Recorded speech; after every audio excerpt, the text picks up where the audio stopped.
O programa a seguir foi aprovado e liberado pela censura espiritual para exibição neste horário. Censura livre.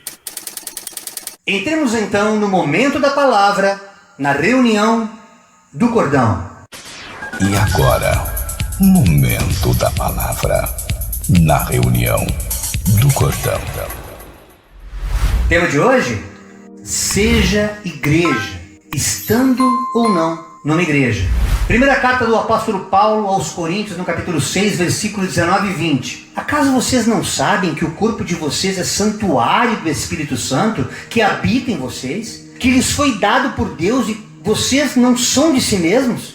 Vocês foram comprados por alto preço. Portanto, glorifiquem a Deus com o corpo de vocês. Não se prostituam, irmãos. Aqui essa palavra, Paulo está falando claramente que a cidade de Corinto vivia em prostituição. E a prostituição aqui, obviamente, nesse contexto, Deus não está falando apenas da carne, do sexo, mas de tudo aquilo que corrompe a verdade. E o evangelho tem sido prostituído. Por isso que quando nós temos essa consciência de que nós somos comprados por um preço pago com morte, morte de cruz, por um senhor, não foi por outros senhores, nem muito menos por alguma senhora, você começa a ter uma outra visão, um outro entendimento do que verdadeiramente é o evangelho. Por isso que nós devemos glorificar a Deus não apenas com a nossa boca, mas com todo o nosso corpo, com a nossa vida, fazendo tudo aquilo que as Escrituras nos ensinam. Porém, a gente sabe que a hipocrisia da religião não nos permite ser espiritualmente plenos como Deus quer. Porque sempre tem um estatuto local que rege o modus operandi daquela estrutura. O Evangelho nos dá essa liberdade em Cristo Jesus, sem libertinagem,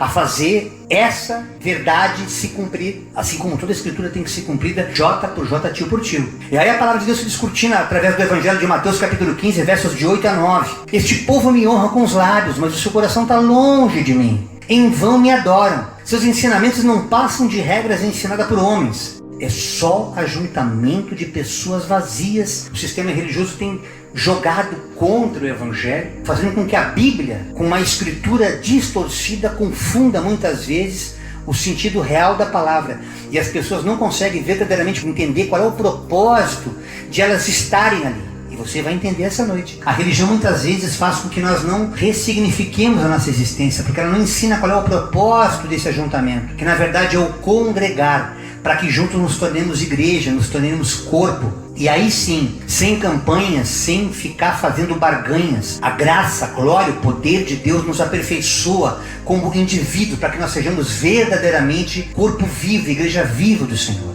Mas a religião não tem interesse que isso aconteça. Veja que Tiago fala no capítulo 4, verso 8, aproximem-se de Deus e Ele se aproximará de vocês. Pecadores, limpem as mãos, e vocês que têm a mente dividida, purifiquem o seu coração.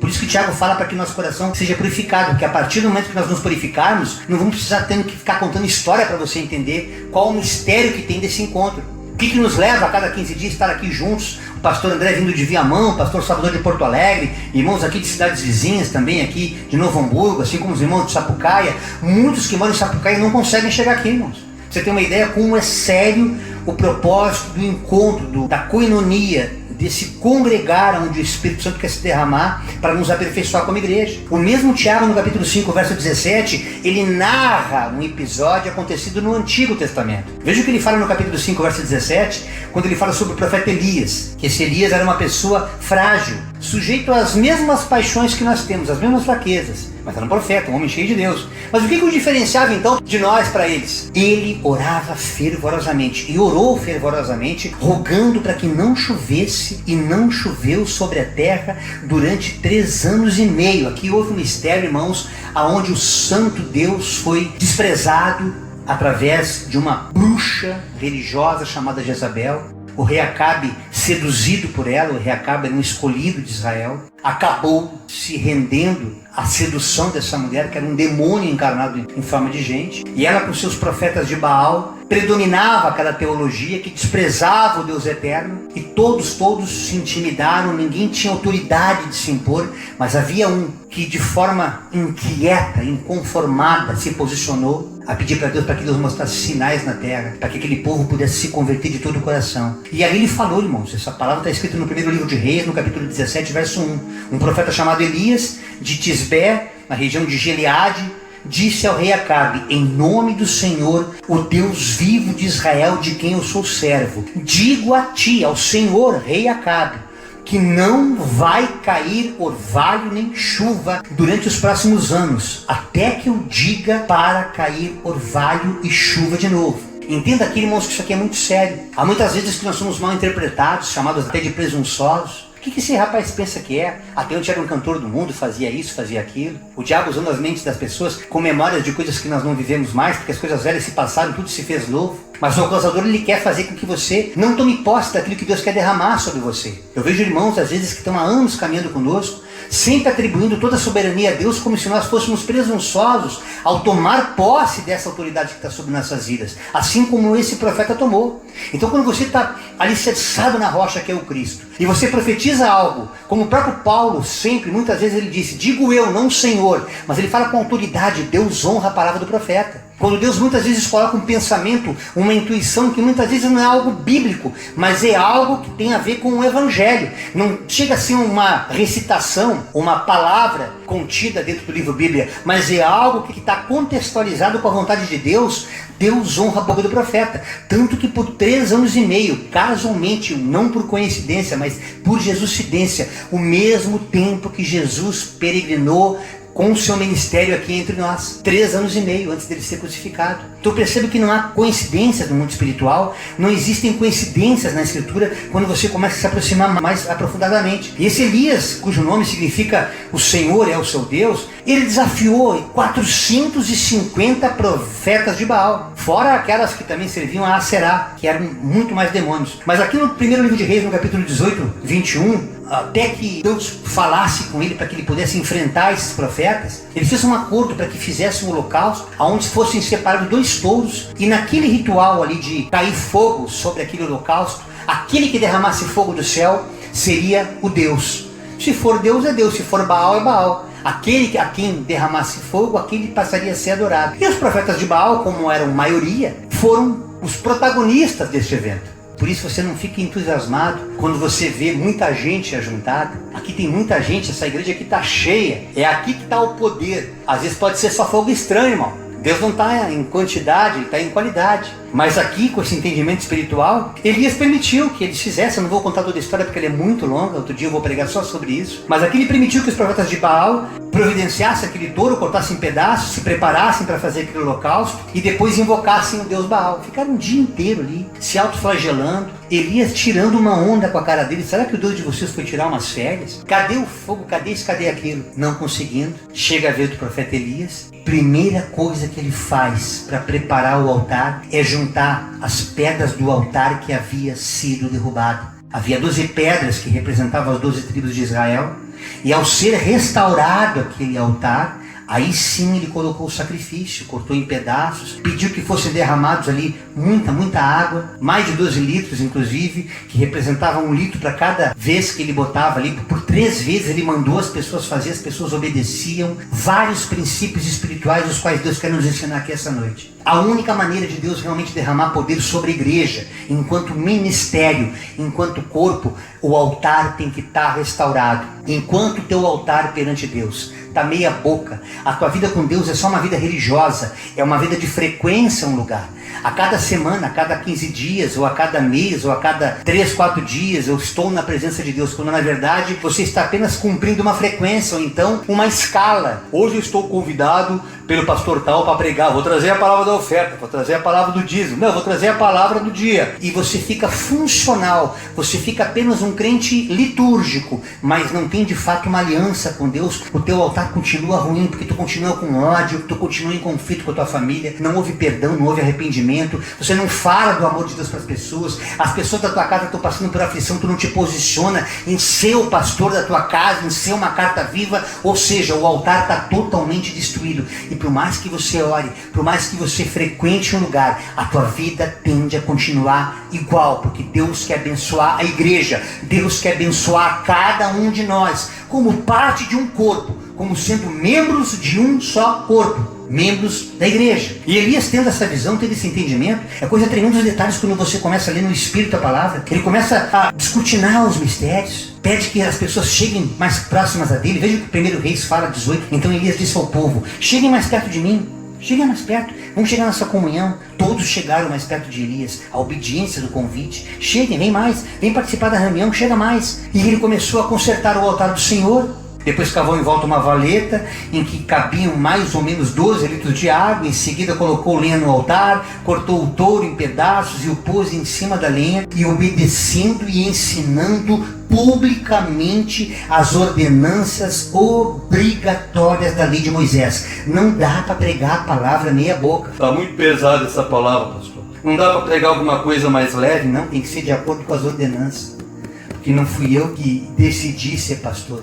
Ele me chamou, Ele me escolheu. Não foste vós que me escolheste, mas eu que vos escolhi e vos nomeei, para que você possa ir andar e dar frutos, a fim que o fruto permaneça em ti. E ao permanecer esse fruto, você possa pedir qualquer coisa em nome do Pai, que o Filho vai conceder. E essa graça que Deus quer derramar sobre a igreja. Mas muitos não entendem. Aqui foram obrigados a entender, porque eles não suportavam mais aquela escravidão, aquele jugo debaixo daqueles demônios que mandavam naquela terra por aquele tempo. Mas era um tempo de seca, era um tempo que ninguém aguentava mais. Esse desafio foi feito aos falsos profetas de Baal. Então disse Elias àquele povo: encham 4 jarras com água, derramem sobre o animal sacrificado, sobre a lenha. E eles fizeram o que Elias estava mandando. E ele disse: façam de novo. E eles fizeram. Faça pela 3ª vez. Ah, tá demais, o pastor tá mandando demais. Não, você tá tirando pra boca. O negócio é esse. Eles fizeram. Não há questionamento. Quando você reconhece que Deus separou alguém para conduzir a obra, tão somente obedece. Eles obedeceram. A 3ª vez, façam o que eles fizeram. A água correu em volta do altar e encheu toda a valeta. Ou seja, Elias queria mostrar que aquele sacrifício não tinha fake news, não era nada falsificado, era tudo notícia verdadeira, era uma boa nova que estaria chegando ali. Eles iam ver um milagre acontecer, mas tinha que ser de acordo com a vontade de Deus. Eles não tinham que impor regras, era tal e qual o profeta Elias, direcionado pelo Espírito de Deus, queria que fizesse. E, portanto, não seria qualquer magia, não seria qualquer fogo estranho que iria queimar aquele holocausto. Ele mandou ensopar tudo, para confundir mesmo, para que realmente pudesse ser contrário àquilo que o homem tem por expectativa natural. Quando chegou a hora do sacrifício, a hora da tarde, já era bem tarde, o profeta Elias chegou perto do altar e orou bem assim, irmãos: ó Senhor, Deus de Abraão, de Isaque e de Jacó, prova agora que tu és o Deus de Israel e que eu sou teu servo, e que fiz tudo isso de acordo com a tua ordem, conforme o Senhor me mandou. Responde-me, ó Senhor, responde-me, para que este povo saiba que tu és Senhor, que tu és Deus, e que tu estás trazendo este povo de volta para ti. Então, aleluia, o Senhor mandou fogo do céu, e o fogo queimou o sacrifício, queimou a lenha, queimou as pedras, a terra, e ainda secou a água que estava na valeta. Escute o que eu vou dizer aqui essa noite. Quando verdadeiramente nós renunciamos à nossa vontade, nós não questionamos Deus, apenas nos entregamos totalmente a Ele, não parcialmente, não meia boca, não de forma cultica, apenas religiosa. Toda vaidade e presunção, ela passa a ser substituída por uma unção, pela presença do Altíssimo em nossa vida, que ela é derramada através do Espírito Santo de Deus. E é a partir daí, meus irmãos, que Deus começa a nos honrar através dos seus dons, com sinais, prodígios e maravilhas. A igreja do Senhor hoje não tem vivido milagres como viveu na igreja primitiva, porque o povo não está posicionado em obediência à vontade de Deus. Deus levanta uma liderança com esse propósito. Esta mesma autoridade estava sobre Eliseu, o sucessor de Elias, só que com uma porção dobrada. Perceba que Deus quer deixar sucessores. O nosso propósito aqui no Cordão de Três Dobras não é o Jairo Leandro apenas fazendo isso, mas são cada um dos pastores, dos irmãos que estão chegando, e aqueles muito ainda que nós vamos conhecer, muitos que talvez nós nem conheçamos fisicamente, pessoalmente, porque o Evangelho está chegando nos 4 cantos da terra, como Deus me prometeu que assim seria, e através das redes sociais o Evangelho ainda está podendo ser pregado, mas haverá um tempo que nem isso poderá ser feito. Então aproveite esse momento, irmãos, enquanto você ainda pode acessar um YouTube, um Facebook, para ouvir as coisas de Deus, porque haverá momentos que a conexão vai começar a cair. Quando foi a internet, hoje não está muito boa a internet. Não, haverá algoritmos que serão programados deliberadamente. Falou Jesus, pum, cai. Como muitas palavras já são proibidas de falar hoje na internet, e o canal é bloqueado. Não brinquem com isso em nome de Jesus. Há coisas muito sérias acontecendo na humanidade, e vocês estão apenas como mero espectador dizendo assim: tá difícil, parece o fim dos tempos. Não parece, irmão, é o fim dos tempos. Estamos às vésperas do arrebatamento. Jesus está vindo buscar a sua igreja. E se você não for igreja, estando ou não dela, você vai ficar. Não brinque com isso. Deus me inquieta aqui essa noite, para que você renuncie o teu eu, para que você possa viver essas promessas. Pois essa mesma autoridade, como eu já disse, por sucessão, ela estava em Elias, passou para Eliseu. No segundo livro de Reis, no capítulo 2, versículos 23 e 24, Eliseu amaldiçoou uma gangue de 42 jovens que zombavam dele e o trataram com desprezo, sendo maldosamente insultado. Pois eles não apenas zombaram da calvície de Eliseu, mas aqueles 42 jovens o ameaçaram com grande ira de gangue de rua. É claro que as pessoas que não leem a palavra não sabem nem do que eu estou falando. Houve um fenômeno que aconteceu com Eliseu. Eliseu era tipo Jairo, lembro assim, carequinha, baixinho. E eles tinham ouvido como é que Elias havia sido arrebatado. Souberam, pelo menos, da notícia que ele foi arrebatado numa carruagem de fogo e sumiu. E Eliseu tinha a porção dobrada, ou seja, aquilo que Elias tinha com ele estava 2 vezes derramado. É isso que eu profetizo sobre os irmãos. Aquilo que está sobre a minha vida, eu quero ver na vida dos irmãos. Cada um de vocês que frequenta aqui, os que estão na internet, que tenham isso dobrado. Essa é a alegria daquele que prega. Essa é a alegria daquele que conduz um rebanho que não é meu. Eu fui chamado para pastorear um rebanho que não é meu, irmão. Quando Deus me chamou para isso, eu falei, dura coisa me pediste, Senhor, mas é contigo mesmo. Vai que eu sou contigo. E assim eu estou aqui. E assim foi Eliseu. Mas a partir do momento que ele foi afrontado, não apenas com um deboche normal, uma chocarrice qualquer, mas a unção que estava sobre ele, o pessoal estava debochando, e aqueles 42 foram fulminados por 2 bichos que saíram do meio do mato, 2 ursas que estraçalharam, mataram, acabaram com aquele. Não brinque com a unção daqueles que Deus coloca à frente de trabalho. Esses que verdadeiramente você vê na cara que estão realmente fazendo aquilo que é a vontade de Deus, que não são lobos, que não são mercenários, mas que estão comprometidos, compromissados com a noiva do Senhor. E esses, irmãos, não chegam nem perto, a não ser que seja para aprender e viver essa verdade. Mas se for para tirar onda, se afasta. Não vem tirar onda, não vem brincar, não vem debochar, que é muito sério esse negócio. Quando nós estamos verdadeiramente alicerçados, aliançados em Deus, Deus honra a nossa palavra. Por isso que tanto Elias, como falou que não ia chover e não choveu, assim como Eliseu só clamou ao Senhor, ele mandou um escape, um livramento, e aqueles jovens foram todos, não escapou um, irmãos. Por isso que você não vai ter mais medo. Há pessoas que sofrem de síndrome de pânico, há pessoas que têm medo do diabo, medo de fantasma, medo da vida, porque realmente não foram aperfeiçoados no amor de Deus. É esse amor que nos aperfeiçoa como igreja, para que nós possamos resistir ao dia mal. E as portas do inferno não têm poder de prevalecer contra nós, entenda isso. Por mais que nós balancemos, e a gente balança, porque o próprio Jesus falou, não vai ser melzinho na chupeta, vocês vão passar tribulação, mas tenham de bom ânimo. Eu venci o mundo, vocês vão viver, e vocês vão vencer, mas estejam alicerçados em mim. Eu sou a rocha, eu sou o cabeça desse corpo do qual tu faz parte. E qual é o teu papel nesse corpo? Qual é a tua função? Não, pastor, a minha função é apenas frequentar o templo. Vou dar meu dízimo hoje. Não, irmão. Tu não foi chamado para ser dizimista, ou para ser um cantor, nem mesmo um pregador. Você foi chamado para ser corpo. Ainda que tu tenha esses dons, essa função de louvar como eu tenho, de pregar como Deus me deu, e tantas outras, as quais a gente vai descobrindo com a caminhada, que eu não estou aqui para ficar ostentando nada, mas apenas para dizer que aquilo que o olho não viu, o ouvido não ouviu, nem subiu o coração, é o que Deus tem preparado para aqueles que se posicionam. E aqui Deus fala claramente que não fosse assim, não poderíamos fazer as obras que Deus fez e maiores ainda. Se essa autoridade não for derramada sobre mim, como é que eu posso fazer com que o ministério viva milagres? Quando alguém chega aflito, morrendo de câncer, eu falo, essa enfermidade não é para a morte, mas para que o nome do Senhor seja glorificado, e a pessoa de repente é curada. Aí ela conta, pastor, você não sabe, a pessoa foi curada. Amém, irmão, glória a Deus. Desaparece. Como o pastor André sempre fala, só aparece para desencravar a unha, não entendendo que aquela unha encravada é apenas o chamariz, é o anzol que Deus traz para que você possa verdadeiramente se comprometer com a obra de Deus, mas não querem entender esse mistério, irmão. Quando Deus nos separa para sermos igreja, não um ajuntamento de pessoas, que esse não é o papel do cordão também. Ele primeiro levanta uma liderança, como tem me levantado. Assim como Moisés foi levantado para ajudar o povo de Deus a despertar essa mesma consciência. Eu não pedi isso, irmãos. Falo diante de Deus. Quando Deus falou para mim naquele ginásio do Tesourinha que eu não andaria mais sozinho, e eu olhei para trás, estávamos os então irmãos Salvador e André e minha esposa, vocês serão um ministério pastoral. Eu falei, estou ficando louco, porque pela ótica humana não teria a menor condição de eu ser pastor.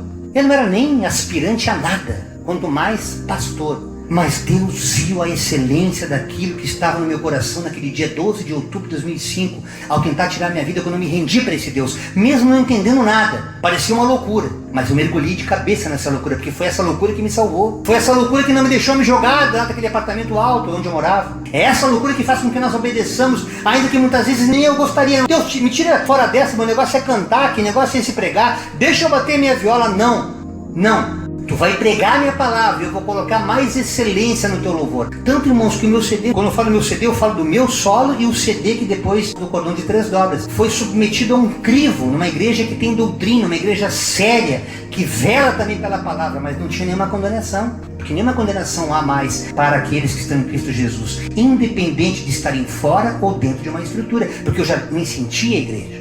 Eu estava apenas cumprindo um tempo ali, um papel o qual Deus me ordenou, ainda que muitos não entendessem. Eu entendia Lucas 24:49. Fica aí, tu não está entendendo nada agora. Daqui a pouquinho tu vai entender. Hoje eu entendo que eu tinha que ser igreja, não apenas templo do Espírito Santo. Porque a única forma de eu poder arregimentar pessoas para esse projeto é eu sendo carta viva, é eu tendo testemunho, é eu vivendo aquilo que eu prego, para que aquilo não fosse apenas um chaveco, um discurso, como tantas e tantas igrejas têm, só para arregimentar pessoas com interesses escusos. E Deus falou claramente comigo, irmãos. Eu comecei a meditar nessa palavra, entendendo que Moisés, quando ele fala que ele foi levantado como liderança para ajudar o povo de Deus, lendo a carta aos Hebreus, no capítulo 3, verso 17, a palavra de Deus nos fala: obedeçam aos seus líderes e submetam-se à autoridade deles. Eles cuidam de vocês como quem deve prestar contas. Obedeçam-lhes, para que o trabalho deles seja uma alegria e não um peso, pois isso não seria proveitoso para vocês. Mas como a maioria desses pastores se desviou do Evangelho, Deus tem levantado outros pastores. Tem levantado aqui pastor Salvador,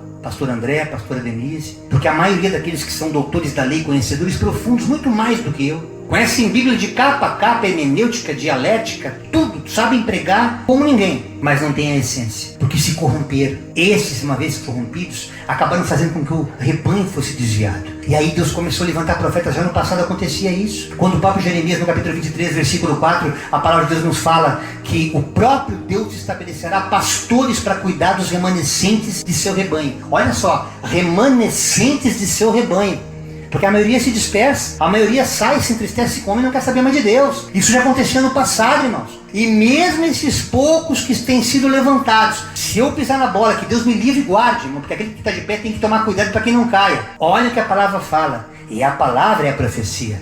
É nela que eu me estribo. O próprio Deus fala que Ele vai tomar conta das ovelhas perdidas. Está lá em Ezequiel 34. Depois você vai observar, você vai entender como é que era a vida de Moisés. Como é que ele fez para cuidar desse povo, que era um povo arrogante, era um povo idólatra, era um povo murmurador. E ali no livro de Êxodo, no capítulo 17, versículos de 3 a 6, a palavra nos diz que o povo estava sedento, cruzando o deserto de Sim, em Refidim, reclamou a Moisés: por que você nos tirou do Egito, Moisés? Foi para matar a gente de sede? Aos nossos filhos e aos nossos rebanhos? Então Moisés clamou ao Senhor: Senhor, o que eu vou fazer com esse povo que está reclamando? O Senhor me separou para cuidar deles? Estão tudo me pedindo aqui socorro e não acontece nada. Estão a ponto de me apedrejar. Vão me apedrejar, Senhor. Respondeu o Senhor: passe à frente do povo. Leve com vocês algumas autoridades. Não vai sozinho, não. Tenha à mão a vara com a qual você feriu o Nilo e vá adiante. Eu estarei à sua espera no alto da rocha que está em Horebe. Bata na rocha e dela sairá água para o povo beber. Assim fez Moisés à vista das autoridades de Israel. Por quê? Porque Deus queria mostrar para as autoridades que, embora ele tivesse chamado Moisés como autoridade, aqueles que estavam ali junto com ele eram tão autoridade quanto Moisés. Moisés era apenas o que tinha vara, que tinha o cajado, mas os dois também faziam parte daquele time. Tanto que escute o que aconteceu quando Moisés começou a ficar cansado, que ele já não tinha mais forças, e por isso dois amigos que eram autoridade, que faziam parte da mesa diretora do ministério de Moisés, o Arão e o Ur, veja o que aconteceu em Êxodo 17, versículos de 10 a 13. Josué, que seria o substituto de Moisés, foi lutar contra os amalequitas, conforme Moisés tinha ordenado. Moisés, Arão e Ur, o cordão de 3 dobras daquela época, porém, subiram ao alto da colina. Enquanto Moisés mantinha as mãos erguidas, os israelitas venciam. Quando, porém, cansava os braços, não aguentava, fica com o braço um tempo assim levantado para você ver se não cansa. Ele abaixava os braços, os amalequitas começavam a vencer. Levantava, começava a ganhar, abaixava, começava a perder. E aí o Arão e o Ur que estavam do lado, opa, se ligou, né? quando as mãos de Moisés já estavam cansadas, eles, o Arão e o Hur, pegaram espontaneamente uma pedra e colocaram debaixo do Moisés para Moisés sentar, para que ele pudesse ficar mais tranquilo. Arão e Hur sabia que eles não podiam esticar o braço, que aquilo estava sobre Moisés, não estava sobre eles, mas eles tinham uma função de ajudar Moisés. O que eles faziam? Arão e Hur mantinham erguidas as mãos de Moisés, um de cada lado, de modo que as mãos permaneceram firmes até o pôr do sol. E Josué derrotou o exército amalequita ao fio de espada. Não precisou mandar, eles tiveram iniciativa. Porque aquele que está vendo o sofrimento daquela liderança, tu não tem que ficar ensinando ele. Ele está observando, ele está atento, ele já foi para o monte. Ele já se consagrou também, está junto com a autoridade. Para você ter vitória como ministério. Você que não quer andar nessa itinerância. Você que fica pingando de igreja em igreja e não se estabelece como servo de Deus, com o propósito de servir, não apenas de receber. Para com esse discurso de pai de santo que você vai receber. Não, irmão, só recebe a partir do momento que você dá. Você tem a partir do momento que você doa. Você é a partir do momento que você se submete. É nesse princípio de humilhação, de humildade, que Deus começa a mudar, renovar a tua essência e vai te transformando de dentro para fora. As batalhas foram muitas, mas ali Deus mostrou claramente que a partir do momento que esse segurar os braços, que aqui significa obviamente ajudar na caminhada, quando as forças se esgotam, a unção continua sobre aqueles escolhidos, mas devido à sobrecarga, o cansaço não permite os milagres acontecerem, se não houver apoio dos Arãos e dos Hurs. Há momentos que a gente está cansado, irmãos. Há momentos que a gente está cheio do Espírito Santo, a gente ouve um louvor, ouve uma palavra, se arrepia, chora, como os irmãos que estão buscando, que agora eu vejo esse primeiro amor, coisa mais linda isso. Mas há momentos que o cansaço parece que judia da gente, e a gente olha para o lado, cadê o Hur, cadê o Arão para poder ajudar a gente? Não digo só em relação aos pastores, mas os irmãos que estão caminhando. Não pense você que é uma prerrogativa apenas pastoral, entenda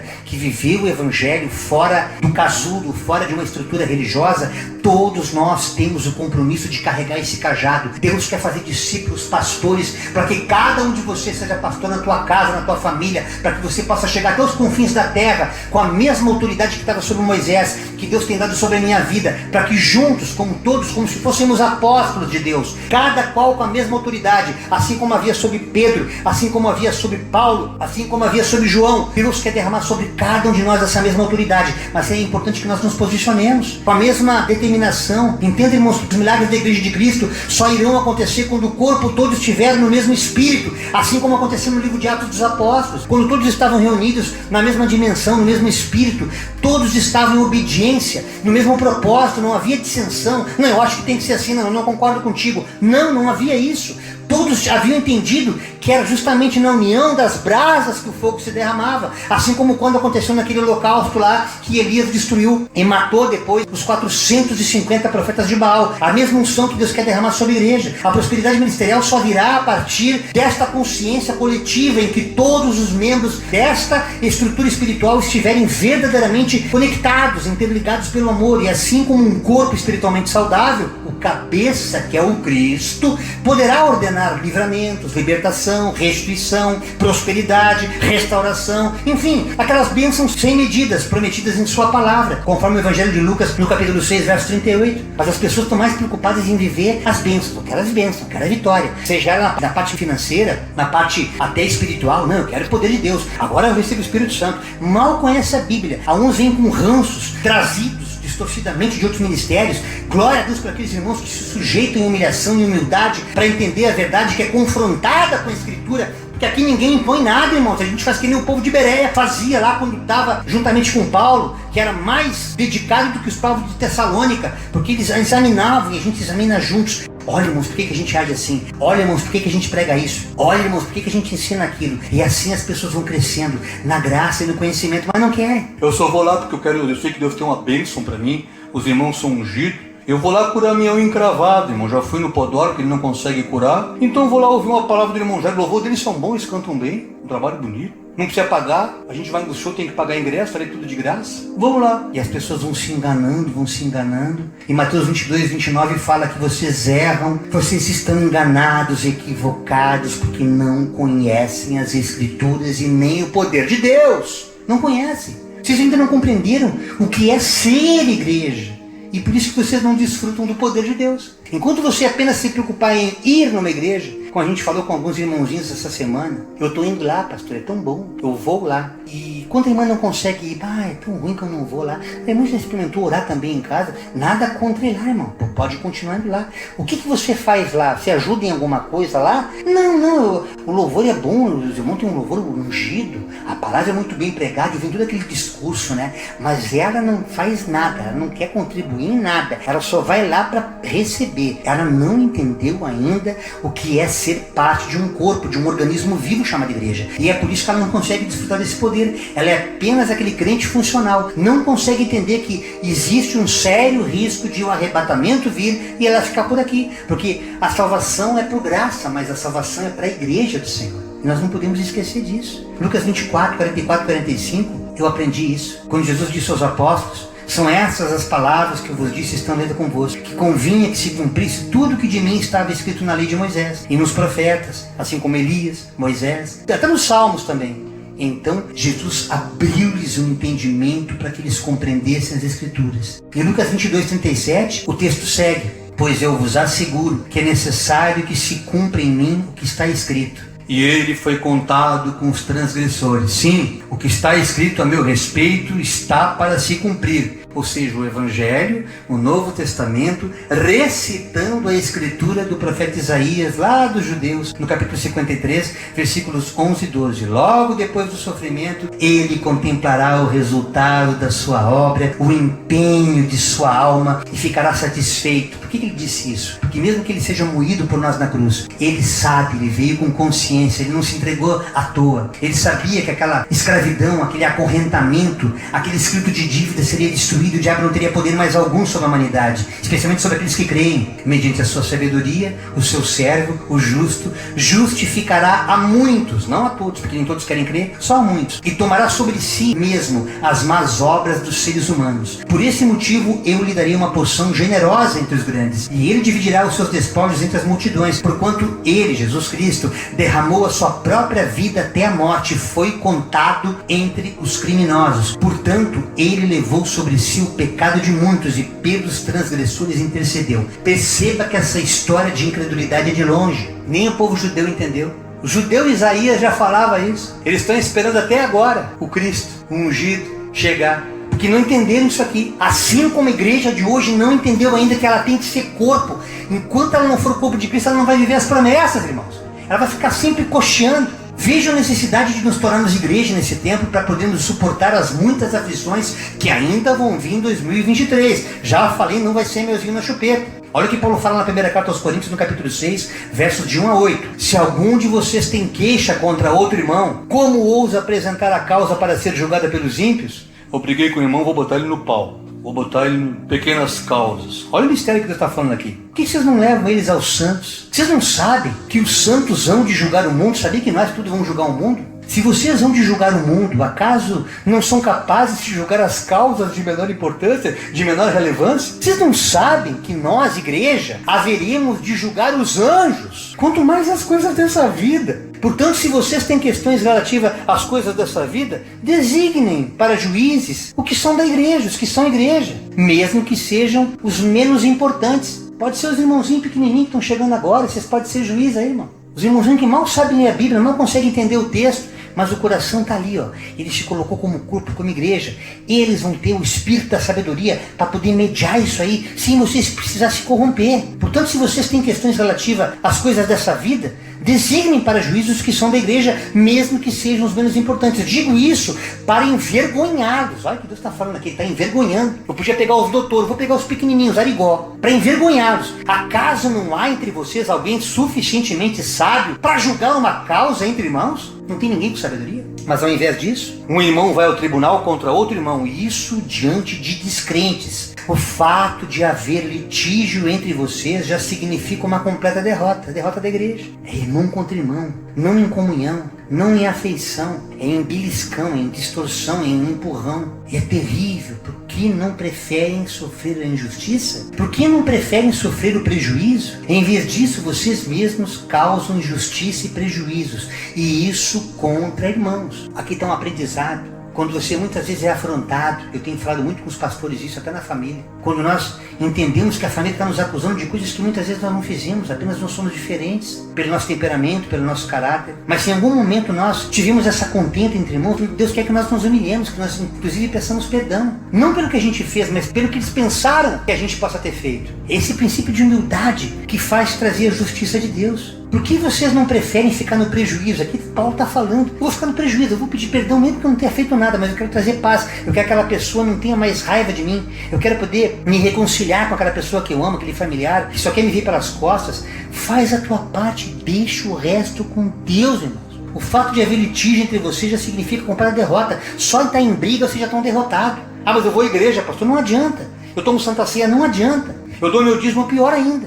Deixa no altar e vai te reconciliar com o teu irmão. Para depois dar o que tu tem que dar para Deus. Mas as pessoas não querem, elas só querem a religião. Elas acham que tem um poder imantado na frequência. Eu vou chegar lá, quando chegar em casa, o pessoal vai passar a me amar. Eu vou continuar sendo o mesmo tranqueiro, não vou mudar nada. Eu sei que eu machuquei, não vou pedir perdão, mas as pessoas vão mudar. Não, elas só vão mudar quando elas verem a graça de Deus sobre a nossa vida.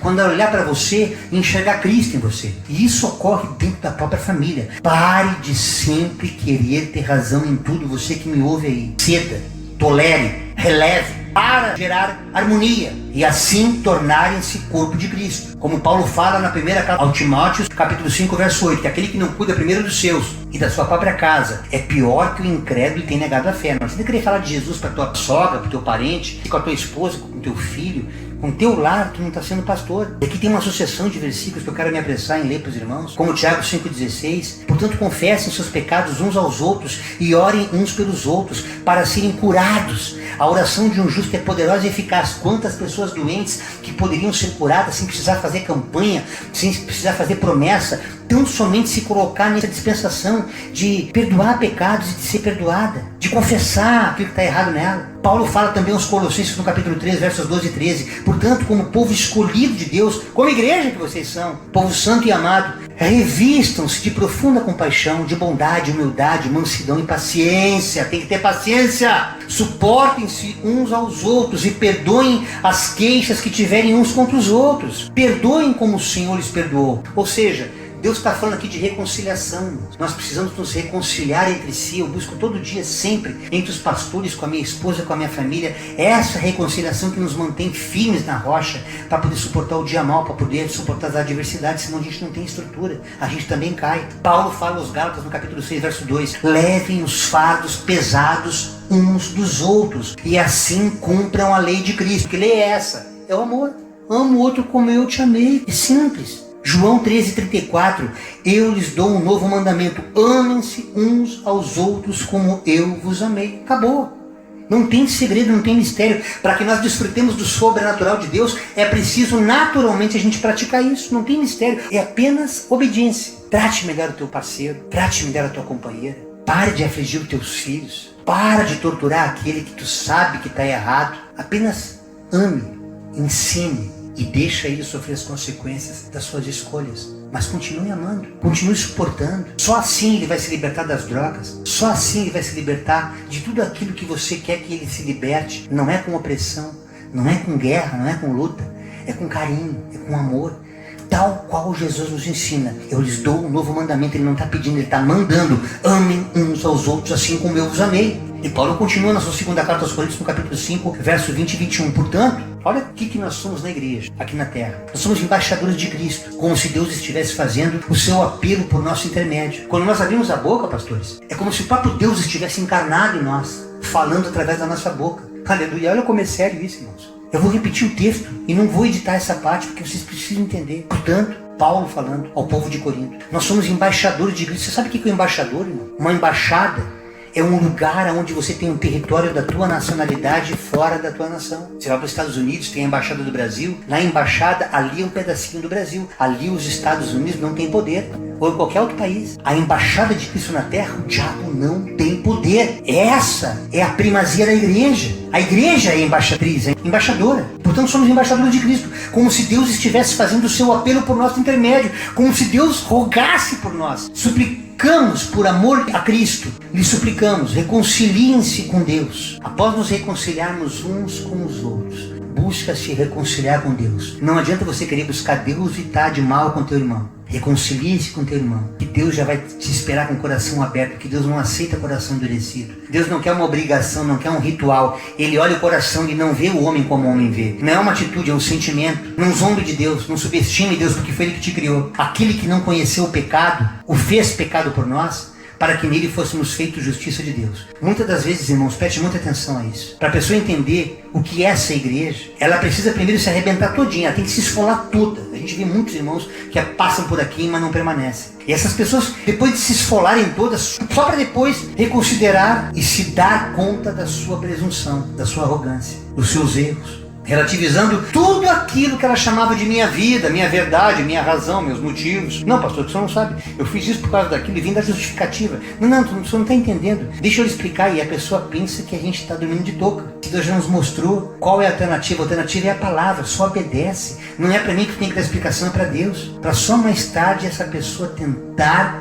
pregar o evangelho, não tem condição. Como é que ela vai pregar uma coisa que ela não viveu? Como é que ela vai ser protagonista daquilo que Deus a chamou também? Ela também foi escolhida, mas ela não muda o coração dela de pedra, ela não aprendeu a se submeter a Deus. Ela vai precisar primeiro perder tudo, para só depois ganhar, como aconteceu comigo. Deus me arrancou tudo, irmão. Não arrancou só a vaidade, não arrancou só a minha carreira musical, estava em ascensão já com música e novela, e todos os demais programas que eu tenho no meu canal, é só os irmãos assistirem lá o testemunho que eu deixei. Deus tirou tudo isso de mim, ainda tirou material, perdi apartamento, perdi tanta coisa. Para depois que eu me rendi a esse Deus, Deus começou a restituir tudo, especialmente a minha família, onde eu tenho uma esposa abençoada, irmãos maravilhosos, os quais eu amo, como se de sangue fosse, porque Deus primeiro tem que tirar, para quebrar essa dureza, quebrar essa casca, para poder realmente nos instruir, nos orientar, porque a gente fica refutando, desprezando. Ele quer falar, entra por aqui, sai pelo outro, não consegue assimilar, mas a gente já consegue observar quando a gente vai chegar à frente de alguém, só pela forma que a pessoa olha, aquele olhar de paisagem, que você está querendo falar do amor de Deus,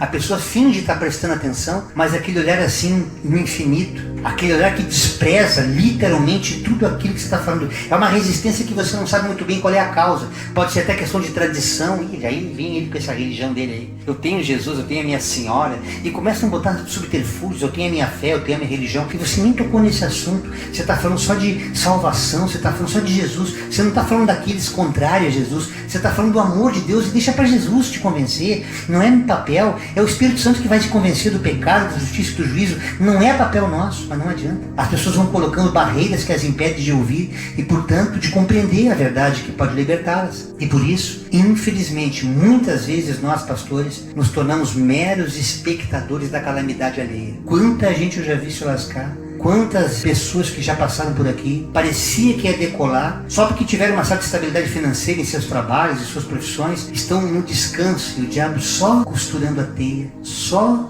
armando o laço, e a gente contemplando. Não adianta querer falar, porque se você vai falar, as pessoas vêm aqui como quem procura macumba. Ela vem querer fazer um despacho comigo, como se eu fosse um pai de santo. Não, irmão, tem que te consertar com Deus. Não, mas o pastor falou para alguém aí que eu estou correndo risco disso, risco daquilo. Não, irmão. Tu e todos aqueles que viraram a costa para Deus. Tu e todos aqueles que têm chamado para ser igreja, mas estão desprezando. Tu e todos aqueles que diziam assim, Jesus é meu Senhor, eu o confesso como o Senhor da minha vida, e agora virou as costas deliberadamente, ou seja, se apostataram. É para esses que Deus está falando aqui essa noite também.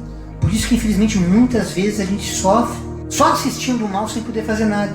Assim como os profetas da antiguidade, como Moisés, como Jeremias, como Elias, também contemplaram. Tantos outros que também, dessas pessoas, infelizmente, só irão abrir seus corações, seus ouvidos e olhos espirituais para a compreensão do que é verdadeiramente ser igreja, depois de se arrebentarem toda na vida. Depois que, através das suas perdas, seus traumas, as suas síndromes, suas dores, ao esgotarem todos os seus esforços pela força de seu braço, uma vez que não conseguiram ter êxito e não tendo mais o que perder, e nem a quem recorrer, infelizmente alguns desses, só nem todos, já inclusive alguns com muitos anos de sofrimento, eu tenho muitos anos de religião, como alguns irmãos que vêm, por exemplo, aí, a gente não pode dar a paz do Senhor, irmãos de outros ministérios, né, que estão todos que arrebentados, que não se posicionaram, que não estão fazendo a obra de Deus. Você não pode dar um bom dia, pastor, reza por mim. Você não pode dar graça e paz, irmão. Pastor, eu queria conversar com o senhor, por que não me procurou antes, por que esperou eu procurar? Porque na verdade são funcionais, e são aqueles crentes 6 horas, que estão ali de plantão esperando a bênção chegar até eles, mas eles não querem fazer fazer nada em prol do reino. Eles não querem vir para o arraial dos profetas. Eles não querem fazer diferença. Eles não querem ser como foram todos esses profetas do Antigo Testamento, os quais se colocaram como santos de Deus no altar e Deus os usou poderosamente. O que eles falavam, Deus cumpria. Eles abençoavam e a bênção derramava. Eles amaldiçoavam e a maldição caía. É claro que hoje nós estamos na nova aliança e Deus não quer que nós sejamos bênção e maldição. Pelo contrário, nós devemos amar os nossos inimigos. Mas infelizmente haverá muitos que não vão desfrutar da graça e da glória de Deus. Alguns desses talvez, pode ser que se tornem igreja, mas é muito poucos deles. João no capítulo 10, verso 16, e aqui eu encerro a ministração de hoje, a palavra de Deus nos fala que ainda tem outras ovelhas que não são deste aprisco, as quais devo da mesma maneira trazer, elas ouvirão minha voz, e haverá um só rebanho e um só pastor. É isso que o Cordão de Três Dobras, o Ministério Cristão Cordão de Três Dobras, tem ensinado a muitos que têm aparecido aqui. Se o teu chamado é ficar lá no teu ministério, e você tem uma atividade como igreja lá, permaneça, irmãos. Isso não nos impede de termos comunhão, de estarmos em koinonia. Quantos irmãos amados, eu cometeria injustiça total, se arrolasse alguns nomes, alguns daqui, outros de São Paulo, pessoas que a gente ama, que embora professem dogmas diferentes no sentido estatutário, mas é o mesmo evangelho, é a mesma palavra, são práticas diferentes, entendimentos diferentes, mas o alvo é o mesmo, é a cruz. Quantos desses que a gente mantém a comunhão? Então você não precisa deixar de estar onde está, se Deus ali te colocou. O que a gente quer é que você entenda que você não tem que ficar refém de homens com doutrinas humanas que não edificam em nada a tua consciência, para que tu te torne templo do Espírito Santo de Deus. E ao conviver com outros templinhos de Deus, você seja a igreja viva do Senhor, cujo cabeça é o próprio Jesus. Portanto, amados irmãos, após refletir essa ministração de hoje, você terá uma escolha a fazer. Você que me ouve, você crente ou não crente que está me escutando agora, continuar vivendo da maneira que você tem vivido, ou sujeitar-se a esse amor que pode te restaurar, te transformar, abençoar o resto dos teus dias, principalmente te conceder a vida eterna. A igreja está se despedindo da terra, entenda isso. Nós estamos à véspera do arrebatamento. E como nos diz o Evangelho, portanto, arrependam-se, porque o reino dos céus está próximo. Seja igreja antes que seja tarde. Esta é a palavra que Deus colocou no meu coração para eu ministrar a tua vida, neste dia 18 de janeiro do ano de 2023, na reunião do Cordão.